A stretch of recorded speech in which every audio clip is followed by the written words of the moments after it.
한국 정치를 풀어내는 토론 사이다. 한국 정치를 풀어내는 토론 사이다. YTN FM 출발 새 아침. 여의도 중계석.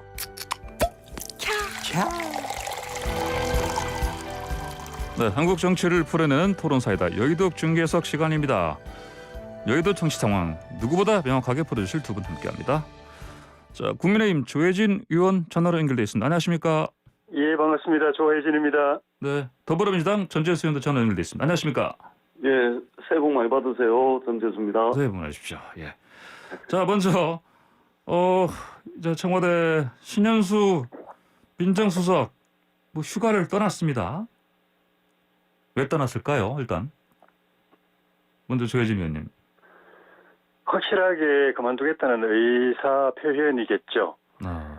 제가 보도를 통해서 알고 있기는 예. 이미 사의를 표명했고, 예.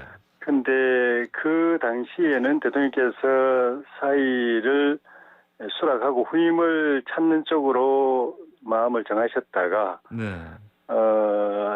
임명한 지 이제 2달도 안 된 그 민정수석, 예. 그것도 노무현 정부 때 청와대에서 같이 손발을 맞춰 왔고,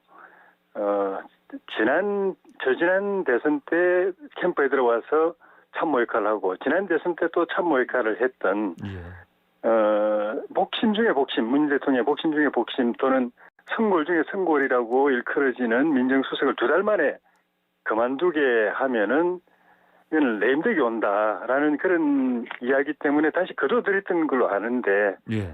그 뒤에 대통령께서 잡아가시는 이 임기 말년의 이 국정 기조가 신현수 수석이 생각했던 거하고 전혀 다르게 가고, 그래 되면은 신 수석이 여기 있어봐야 아무 의미 없는 꽂아놓은 보리자루밖에 안 되고, 예. 말 그대로 그냥 그 패싱, 매일매일 패싱 당하는 그런 자리에 있게 되기 때문에 그럴 것 같으면 그만두겠다고 다시 표명을 했는데도 안 받아주시니까, 예. 확실하게 대통령께서 붙잡으시더라도 나는 나간다. 네. 대통령께서 빨리 후임을 구하시라. 그런 메시지 같습니다. 아, 그렇군요. 전재수 의원께서는 이 휴가 떠난 예. 신현수 수석 어떻게 할 것 같습니까? 조혜진 의원님께서 예. 문재인 정부의 레임덕을 걱정해 주셔서 굉장히 고마운 일입니다. 그런데 레임덕을 해 주시는 입장이라면 오히려 지금 국민의힘이 지금 하고 있는 정치적 행위가 오히려 문재인 정부의 레임덕을 부추기고 있는 거다. 이렇게 말씀을 드리고요. 그리고 잘 아시다시피 이번 인사는 아주 인사의 폭이 굉장히 작았습니다. 최소한의 범위에서 진행된 인사였고요. 그 다음에 정부를 운영하다 보면 여러 가지 인사도 해야 되고 여러 가지 정책을 또 선택을 해서 집행을 해야 되는데, 인사나 정책을 선택을 하고 또 집행을 할 때는 늘 이게 정부가 청와대나 또 부처나 또 부처 내에서나 또는 당정청에서 조율을 하고 협의하는 과정이 있습니다. 근데 그 과정에서 어떤 인사가 또 반영이 되기도 하고 어떤 정책이 채택이 되기도 하고 안 되기도 하고 반영이 되기도 하고 안 되기도 하고, 이것은 정부를 운영하는 데 있어서 가장 언제든지 있는 일이고 충분히 있을 수 있는 일입니다. 다만 이렇게 매끄럽지 못했던 조율 과정, 또 이견, 이런 것들이 이제 당연히 있는 것인데, 이것이 언론을 통해 가지고 이게 바깥으로 알려진다든지 또 이걸 통해서 국민들을 또 스트레스 받게 한다든지, 이것은 이제 바람직하지 못하다, 이런 이제 생각을 가지고 있고요. 다만 이것은 정부를 운영하는 데 있어서 일상적으로 있는 일이다. 언론이나 또는 레임덕을 걱정해 주시는 야당에서 이거 가지고 그렇게 이게 야당법석 할 일인지 저는 상당히 좀 의아스럽다, 이런 말씀을 드리겠습니다. 예, 알겠습니다. 패싱의 종류도 여러 가지가 있는데, 이 중에 또 언론에서 방금 말씀하신 것처럼 이광철 비서관과의 또 갈등설도 나옵니다. 심지어는 나경원 이제 서울시장 예비후보가 이런 표현까지 썼습니다. 문재인 정권의 민정수석은 여전히 조국이냐, 이런 얘기까지 했는데, 이 발언 어떻게 보십니까? 제가 전재수 의원께서 말씀을 드리면요. 예. 다시 한번 말씀을 드리지만 인사나 정책과 관련해서 당이나 또는 청와대나 또는 정부 중앙부처나 협의와 조율의 과정을 거칩니다. 그 예. 사이에서 일부 이견이 있었던 것이 노출이 되고 있다는 말씀을 다시 한번 분명히 드리고요. 예. 그다음에 나경원 후보께서 지금 또 이제 뭐 아직도 민정수석이 조국이냐 이렇게 말씀을 하시는 거는 네. 정치적 수사로 보여지는데 오히려 이렇게 함으로 인해 가지고 정부의 정상적인 인사라든지 이런 부분을 이 불협화음이 있는 부분을 극단적으로 좀 부축해 가지고 이 정치적으로 말하자면 그 이간질을 좀 하고 있는 것이고, 그리고 지금 서울시장 후보로 나와 계신데 아직도 이게 조국만 이야기하면은 마치 득표가 되는 것이냐 이렇게 좀 네. 판단하는 게 아닌가 싶습니다. 오히려 서울시장 후보로 나오셨으면 예. 서울의 미래 또 미래 비전을 가지고 투표를 하실 생각을 하셔야지, 이런 이제 정부의 레임덕을 부추긴다거나 또는 뭐 조국 수석을 끌어들여서 투표를 하겠다거나 뭐 이런 그 자세는 후보로서 좀 자세가 아니다 이렇게 생각을 합니다. 예, 전재수 의원께서는 나경원 의원의 발언, 뭐 서울시장 후보로서 할 말은 아니다, 뭐 정치적 수사다 이렇게 말씀해 주셨고요. 근데 조혜진 의원께서는 어떤 의견이십니까? 예, 이광철 비서관이 조국 전 수석 라인이기는 한데 예. 이건 뭐 이광철 비서관 개인의 문제가 아니고 대통령께서 임기 1년 남은 이 기간을 어떤 국정기조로 갈 거냐, 임기 마무리하실 거냐는 그 선택의 문제거든요. 예. 근데 신현수 수석이 제가 앞부분에 말씀드렸지만은 정권 초기부터 대통령의 복심 중에 복심이고 선골 중에 선골이기 때문에 예. 초대 민정수석 영순이라고 또 법무장관 영순이라고 일컬어지던 분이었는데 사실 4년간 그 자리에 못 갔거든요. 그러다가 임기 말, 보통 이제 그 임기 마무리하는 이 시기에 청와대에 있던 사람들도 빨리 나가려고 그 엑시트하려고 발버둥 치는 그 시기에 이런 분이 청와대에 다시 들어간다는 거는 쉽지 않은 일입니다. 예. 그런데 제가 볼 때는 그래도 대통령에 대한 충정 때문에 뒷마무리를 잘하자. 대통령 임기 마무리 잘하고 퇴임 이후를 잘 이제 가시게 하자라는 그런 충정 때문에 들어갔고, 그 들어갈 때는 네.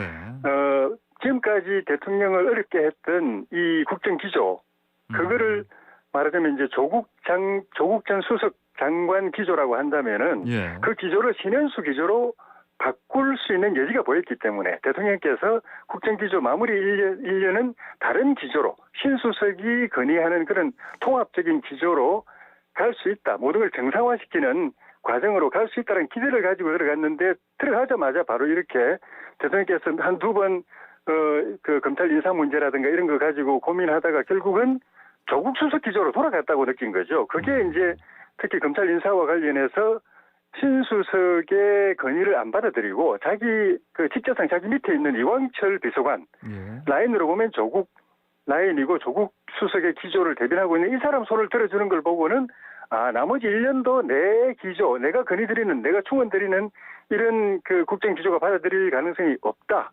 이렇게 보고 이제 결국 실망하고 완전히 이제 대통령에 대해서 마음이 떠난 것 같은데, 그 나경원 후보가 이야기한 것도 그 의미라고 생각이 듭니다. 물론 이광철 비서관이 지금 검찰 수사 대상인 사람을 검찰 인사 책임 좌지우지하는 자리에 맡겨두는 대통령의 처사도 정말 이해하기 어려운 거지만은 그보다도 더 중요한 거는 이번 이런 그 국정 기조가 충돌할 때 신수석 손을 뿌리치고 이광철 비서관을 통해서 조국 수석 기조를 손을 들어줬다라는 점에 의미가 상징적인 의미가 있고 그걸 나경원 후보가 지적했다고 봅니다. 예, 알겠습니다. 제가 죄송한데 한 말씀만 더 드려도 될까요? 선생님. 예. 그러니까 우리 그 조혜진 의원님께서 이제 많은 말씀을 해주셨는데 신현수 수석, 박범계 장관, 이광철 비서관 등등 많은 말씀을 해주셨는데, 그러니까 그게 뭐가 잘못된 겁니까 그게?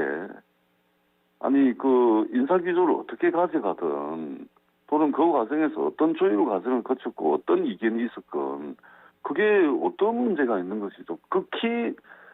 지극히 정상적인 과정이고요. 그 사이에서 인사가 반영이 될 수도 있고 안 될 수도 있는 겁니다. 다만 이것이 지금 외부로 또 언론을 통해서 나오면서 이게 조금 더 이제 이 매끄럽지 못한 부분은 있었지만 이것이 정부를 운영하고 국정을 운영하는데 무슨 문제가 있는지 저는 도대체가 알 수가 없는 것이고요.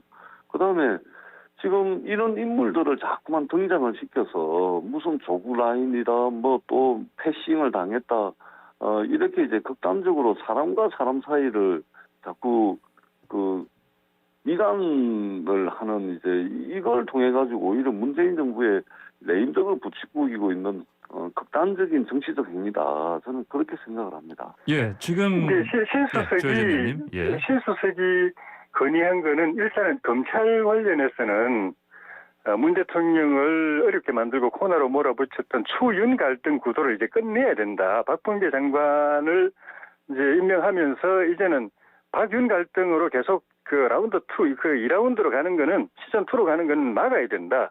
그거 하나 하고 그 다음에는 국정 기조를 전반적으로 이제는 그동안에 그 정권 측에서 말하는 적폐청산 때문에 여러 가지 면에서 비정상적인 국면이 많이 노출됐는데 이제는 정상화하고 그 다음에 협치하고 통합하는 쪽으로 가야 된다는 건의. 그거는 굉장한 국정 기조의 변화죠. 지금까지 문 대통령이 걸어온 걸 4년 동안 계속 해온 기조하고 비교하면은 근데 그거를 안 받아들였다는 점에서 결국은 추윤 갈등이 박윤 갈등으로 다시 박 장관 본인의 의사와 관계없이 다시 나머지 1년도 검찰발 이 시끄러운 소리가 온 국민을 피곤하게 만들 거라는 거. 그리고 협치는 안 되고 통합도 안 되고 편가르이 계속된다는 이 점에 저 신수석이 절망감을 느꼈다고 생각합니다. 예, 알겠습니다. 그럼 저기 짧게 한 말씀만 더 드리겠습니다. 예, 전 교수님. 예. 이번에 검찰 인사를 몇 명이 했습니까? 몇 명 하다 안 했습니다. 인사의 폭을 최소화시켰고요. 오히려 국민의힘은 추윤 갈등에 이어가지고 박윤 갈등을 바라고 있는 겁니다. 이것은 박윤 갈등도 아니고요. 박범계 표 인사는 청와대 민정과 협의를 해가지고 하반기에 본격화되지 취임하자마자 급격한 변화보다는 안정을 택한 인사 아니겠습니까 이번에.